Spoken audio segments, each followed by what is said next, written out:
안녕하세요. 오늘 저희가 함께 살펴볼 자료는 바로 동국제약에 대한 분기 보고서랑 관련 기사들입니다. 네, 안녕하세요. 사실 뭐 인사돌, 마데카솔 하면 딱 떠오르는 정말 익숙한 이름이잖아요. 근데 자료들을 보니까 이게 생각보다 훨씬 더 다각적인 사업을 하고 있더라고요. 맞아요. 꽤 오래됐고 사업 영역도 넓죠. 네, 그래서 오늘은 여러분이 보내주신 이 자료들을 바탕으로 이 동국제약의 핵심적인 면모들을 좀 속속들이 파헤쳐 보려고 합니다. 뭐 반세기 넘는 역사부터 해서 현재 주력 사업, 성장 동력, 그리고 또 최근에 주목받았던 자회사죠. 동국생명과학 이야기, 그리고 투자 관점에서 고려할 점들까지. 네, 좀 복잡할 수 있는 내용인데 핵심만 잘 짚어보겠습니다. 좋습니다. 그럼 바로 시작해 볼까요? 동국제약이 1968년에 시작했으니까 정말 역사가 긴 회사죠.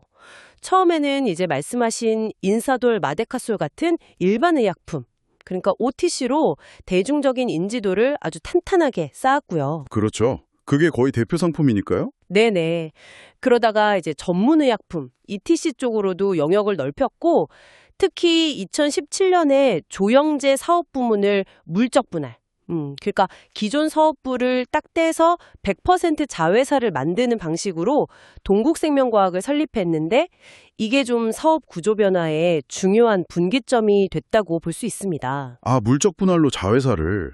그럼 현재 사업 구조를 보면 그 전통적인 일반 의약품, 전문 의약품 외에도 헬스케어, 또 해외 사업까지 영역이 꽤 넓어졌군요. 네, 맞습니다. 보고서 보니까 2025년 1분기 연결 매출이 한 2,170억 원 정도 되던데 전년 동기 대비해서 뭐 영업 현금 흐름이나 순이익, 영업 이익률 이런 건 약간 변동이 있는 것 같긴 한데 전체적으로 보면 그래도 사업 부문이 다각화돼서 좀 안정적인 편이다 이렇게 볼 수 있을까요? 네, 그렇습니다. 특히 그 센텔리안 24 화장품 있잖아요.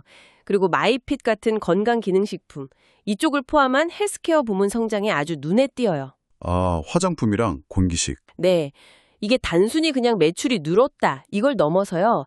제약이라는 그 전통적인 틀에서 좀 벗어나서 새로운 성장 엔진을 성공적으로 달았다. 뭐 이런 의미가 있는 거죠. 최근에는 또 전립선 비대증 개량 신약 DKF313 허가처럼 신제품을 통한 실적 기여도도 좀 기대되는 상황이고요. 아, 신약 허가도 있었군요. 이런 사업 다각화 노력의 어떤 정점 중 하나가 바로 그 자회사, 동국생명과학 이야기일 것 같은데요. 2017년에 물적 분할로 세워져서 올해 코스닥에 상장했죠. 이 회사의 경쟁력은 뭔가요? 동국생명과학은 그 국내 조영제 시장에서 점유율 1위입니다. 아, 조롱제 1위? 네. 조영제는 뭐 CT나 MRI 찍을 때 조직이나 혈관 잘 보이게 해주는 필수 약물이잖아요. 근데 진단검사 수요가 계속 늘고 있으니까 꾸준히 성장하는 분야죠. 그렇죠. 검진 같은 거 많이 하니까. 맞아요. 그래서 동국생명과학은 이 안정적인 조영제 사업을 기반으로 해서 요즘 또 많이 얘기하는 AI 진단 솔루션, 이런 디지털 헬스케어 분야로도 확장하고 있거든요. 그래서 진단 영역에서 기술 경쟁력을 계속 강화하려는 그런 모습입니다. 그렇군요. 그럼 이제 투자 관점에서 동국제약 재무 상태는 어떤지 궁금해하실 분들이 많을 텐데 보고서에 뭐 ROE나 PBR 같은 지표가 딱 나오진 않지만 재무제표를 보면 좀 가늠해 볼 수 있잖아요. 네, 그렇죠. 재무제표를 봐야죠. 예를 들어서 2025년 1분기 말 연결 기준으로 부채 총계가 한 5,688억 원, 자본 총계는 5,982억 원 정도? 그러면 부채 비율은 100%가 안 되네요. 이 정도면 관리가 잘 되고 있다고 봐야겠죠? 네, 맞습니다. 보통 부채 비율 100% 미만이면 재무 안정성은 양호하다, 이렇게 평가하거든요. 다시 말해서 회사가 가진 자본으로 부채를 뭐 충분히 감당할 수 있는 수준이다, 이런 거죠.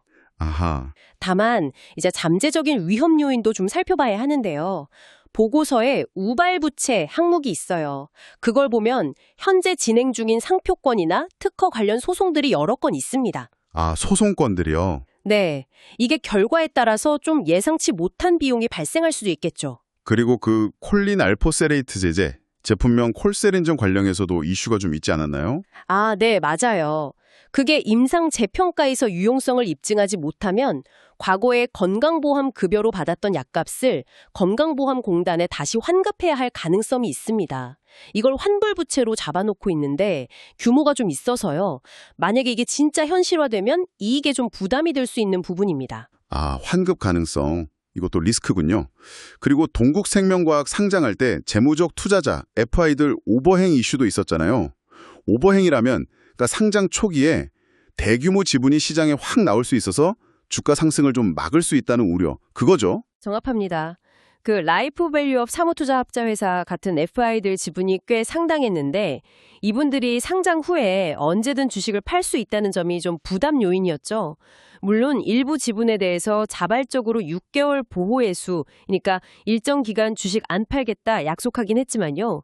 그 기간 이후에 물량이 나올 가능성은 여전히 잠재적인 리스크로 남아있다고 봐야 합니다. 네, 그렇군요. 그럼 좀 정리를 해보면 동국제약은 인사돌, 마데카솔이라는 아주 강력한 브랜드를 기반으로 안정적인 캐시카우를 딱 확보했고 동시에 화장품, 건기식 같은 헬스케어 분야랑 자회사 동국생명과학을 통해서 새로운 성장 동력을 마련한 그런 기업이네요. 네, 그렇습니다. 그 안정적인 기존 사업하고 또 성장성 높은 신규 사업의 조화. 이게 동국제약의 특징이라고 할 수 있겠습니다.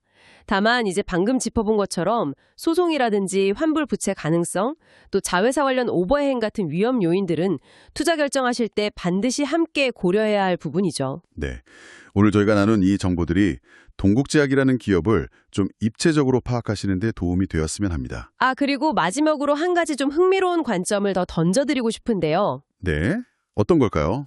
제공해주신 그 재무제표를 자세히 보면요. 동국제약이랑 그 연결회사들이 채무증권이나 수익증권 같은 다양한 금융상품에 투자를 하고 있는 걸 볼 수 있어요. 아, 금융상품 투자요? 본업 외에? 네, 본업인 제약이나 헬스케어 외에 이런 비주력 사업이죠. 금융투자 활동의 성과나 규모 그리고 그 전략이 회사의 전반적인 재무 건전성이나 미래 방향에 어떤 영향을 미치고 있는지 혹은 앞으로 미칠 수 있을지 이런 걸 한번 따져보는 것도 이 기업을 좀 깊이 이해하는 또 다른 열쇠가 될 수 있을 것 같습니다. 아, 그것도 흥미로운 포인트네요. 본업 외 투자 활동까지. 좋습니다. 오늘 분석은 여기까지 해야겠네요. 함께해 주셔서 감사합니다. 네, 감사합니다.